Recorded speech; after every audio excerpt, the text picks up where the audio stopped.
Alleluia, Alleluia, Alleluia, Alleluia.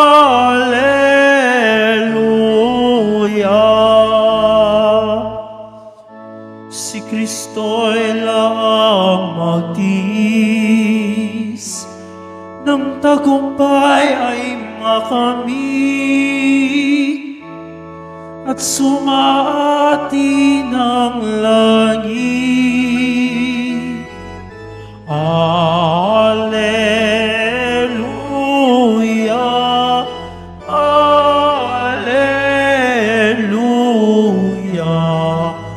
Alleluia,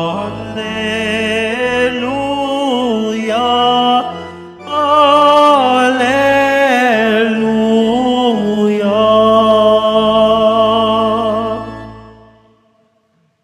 Sumainyo ang Panginoon. At sumayo rin. Ang mabuting balita ng Panginoon ayon kay San Juan. Papuri sa iyo, Panginoon.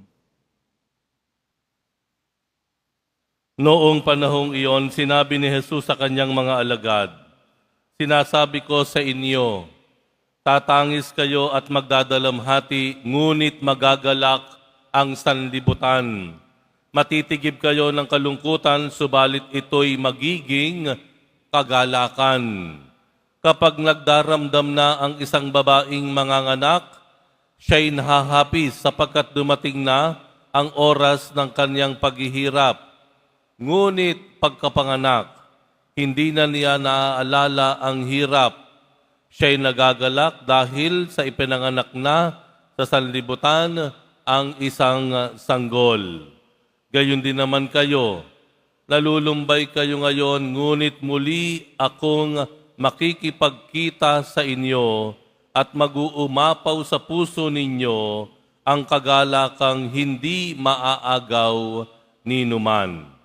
Hindi na kayo kailangang magtanong sa akin sa araw na iyon." Ang mabuting balita ng Panginoon. Pinupuri ka namin, Panginoong Hesukristo. Magsiupo muna ang lahat.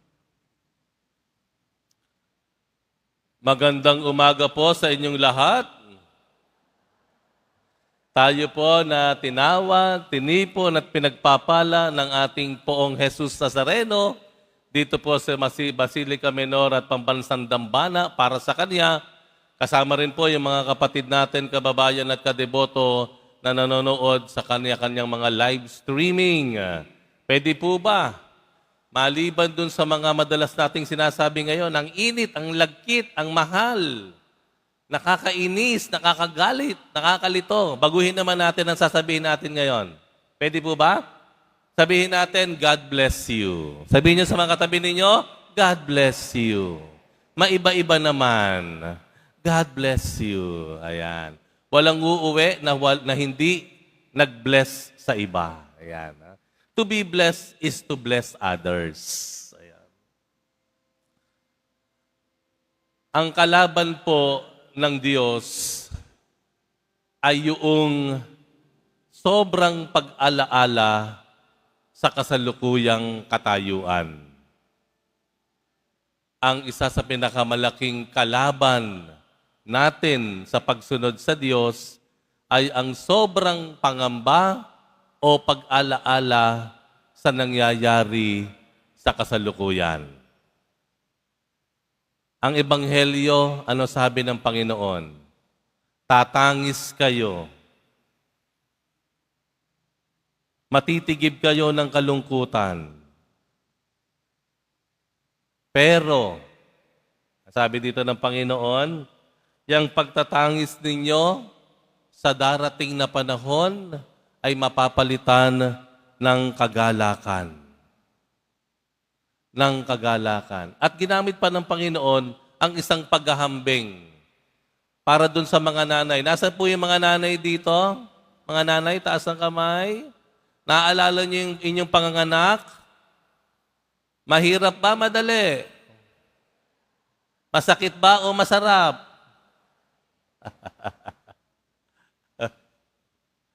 Wala sigurong nanay na magsasabing, ang saya-saya ko nung ako ay nagle-labor. habang kinakapos ka ng hininga, no? Habang kinakapos ka ng hininga, bawat hininga talagang pinag-e-effortan mo. Hindi mo alam kung bibigay yung puso mo dahil ang hirap ng kalagayan. Walang sabi nga walang lalarawan nung sakit at hirap ng pagle-labor o panganganak. Pero, eto kanyo, ang sabi rin sa Ebanghelyo, pag lumabas na ang bata, nawawala ang lahat. Parang nalimutan mo na yung sandali na ikaw ay nasa bingit ng kamatayan bilang ina. Huh? Ano sinasabi ng Panginoon sa makatwid sa Ebanghelyo? Ang sinasabi po niya, tignan po natin, bigyan ng higit na pagtingin, pagtanaw, at pagpapahalaga ang darating na panahon. Ang susunod na pangyayari sa nangyayaring sa kasalukuyan. Ang sabi sa English dyan, foresight Sabihin nyo nga, foresight. Ayan. No? Foresight. No? Nakikita mo yung susunod, yung mangyayari. Importante po iyon. No? Importante po iyon. Like for example, paghambingin po natin yung mga bansa dito sa Southeast Asia. Medyo nahuhuli po tayo.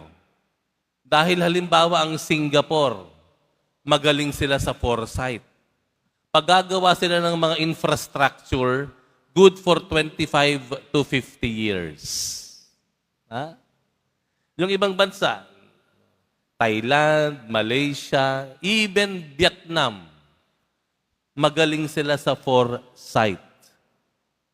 Kayo po, kailan kayo nagpagawa ng isang struktura na inyong isinaalang-alang ang inyong sitwasyon 10 or 20 years from now? Ang ating tanong, pag magpapagawa tayo ng isang struktura, bahay, ano yung kailangan natin ngayon? Ilan ba tayo? 1, 2, 3. Papagawa ka.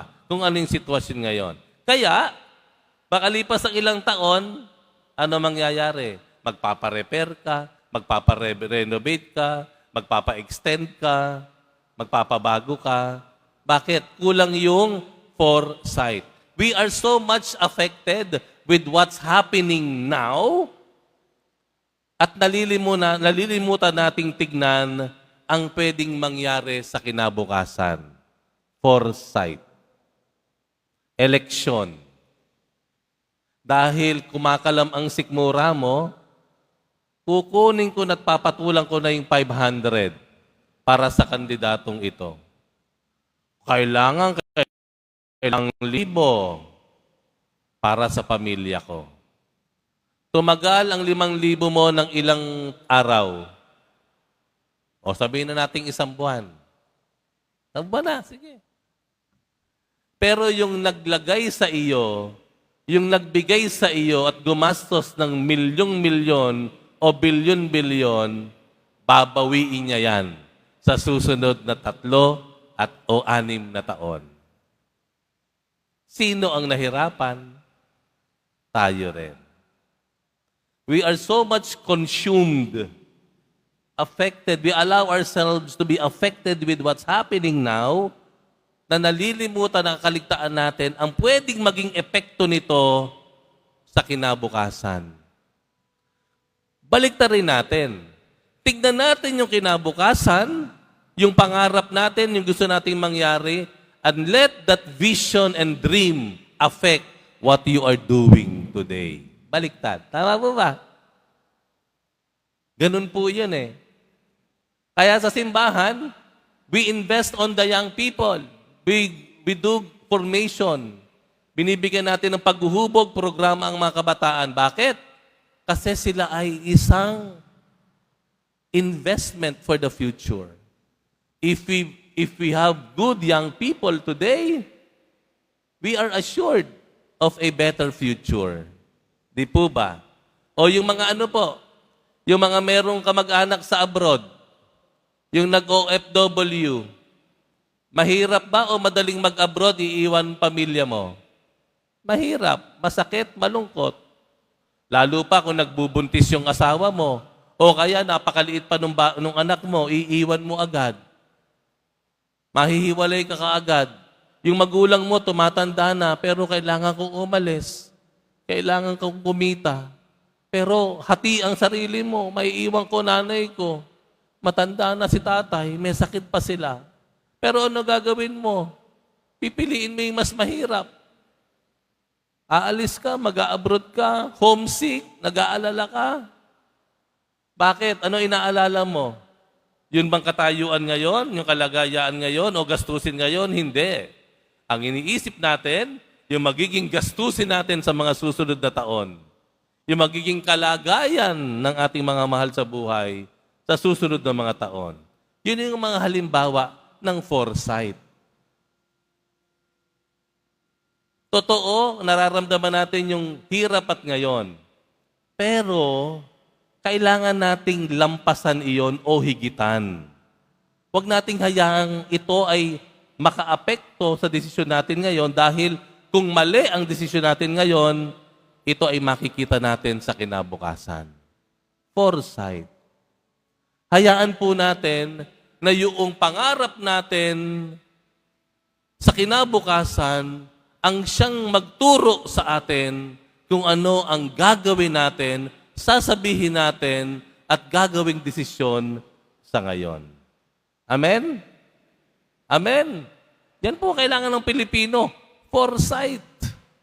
Tiisin na muna natin ngayon. O magulo ngayon ng politika. O huwag kayong magpapagulo, ha? Nag-aaway-away sila. Huwag tayong mag-aaway-away. Ha? Ay na naman kayo. Para naman kayong kakilala ng paborito mong politiko at mga-aaway ka pa sa kanyang pangalan, sa pagtatanggol sa kanya.